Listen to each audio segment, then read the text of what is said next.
What's up, boys? Welcome back to a new video. Today I'm going to be grading the Carolina Panthers 2022 draft class. It's 6 players in total. I'm going to be giving a grade for each one, and we hit on a lot of needs in this draft, so I overall liked it. Let's get right into it. I'll give also an overall grade at the very end. So let's start it here with our first round pick at number 6 overall, Wandu, tackle out of NC State. Obviously, coming into the draft, tackle and quarterback were the two biggest needs. And Wandu on my big board was the 3rd overall player. So that's at 6th overall, that's great value right there. I gave it an A+.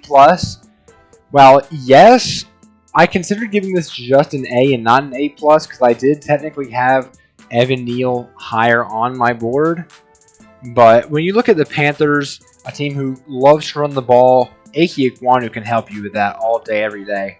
He's an absolute mauler in the run game. So he's going to be fantastic at that. And not to mention, grew up in Charlotte, went to NC State. He is a North Carolina guy through and through.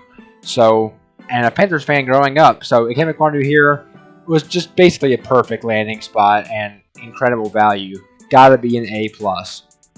Now, we skip all the way down to the 3rd round, which we didn't even have a 3rd round pick originally, but we traded up for it to get the quarterback, hopefully of the future, and that's Matt Corral.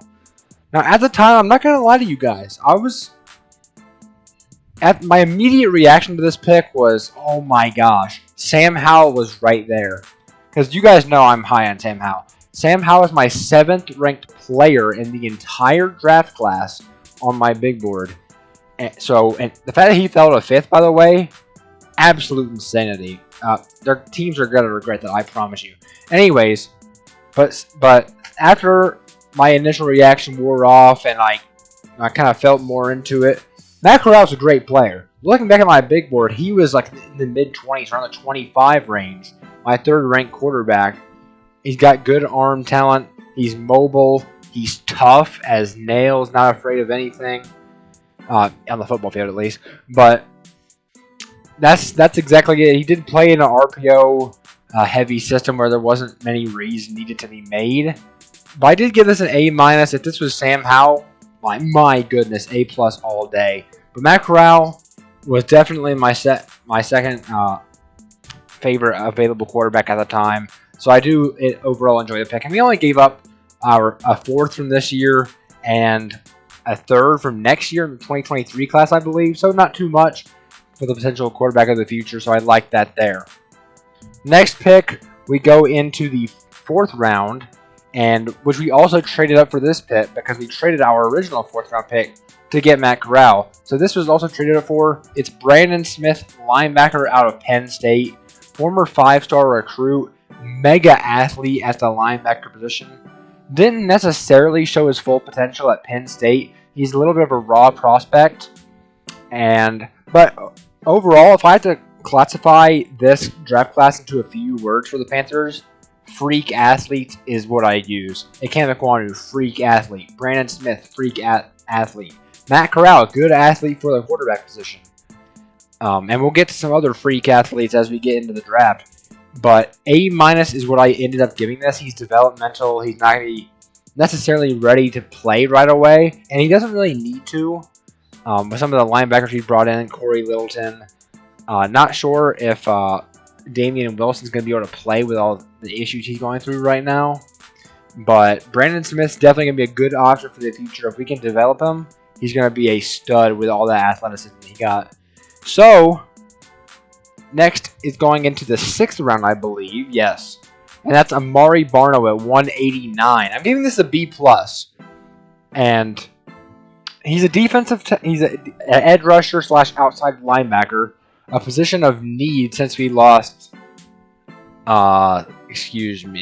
lost Hassan Reddick to the Eagles in free agency.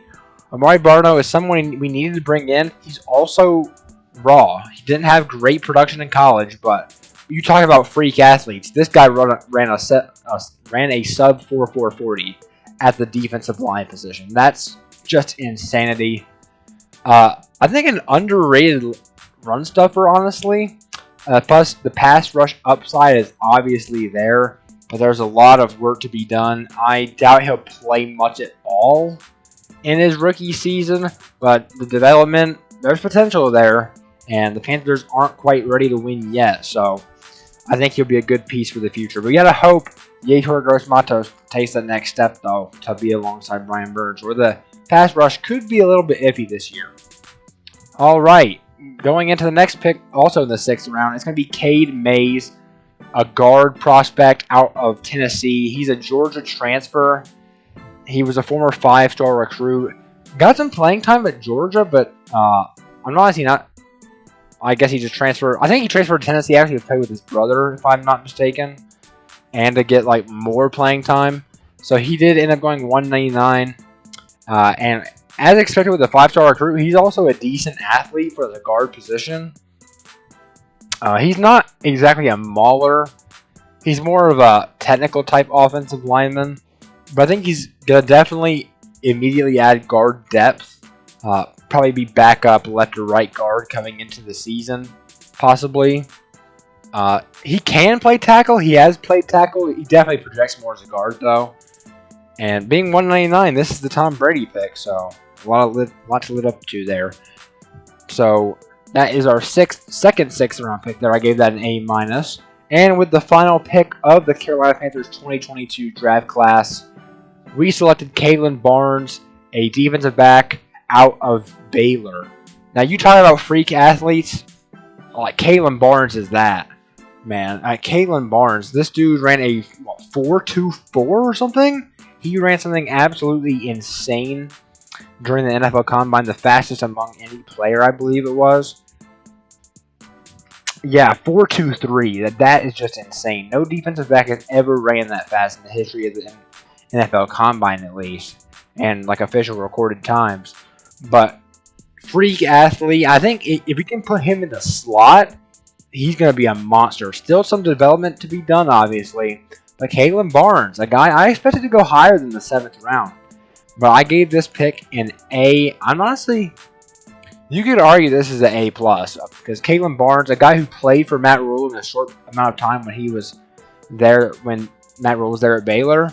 So Matt Rule's familiar with him. I had him as like a 5th to 6th round grade. So I love this pick for the Panthers here in the 7th round.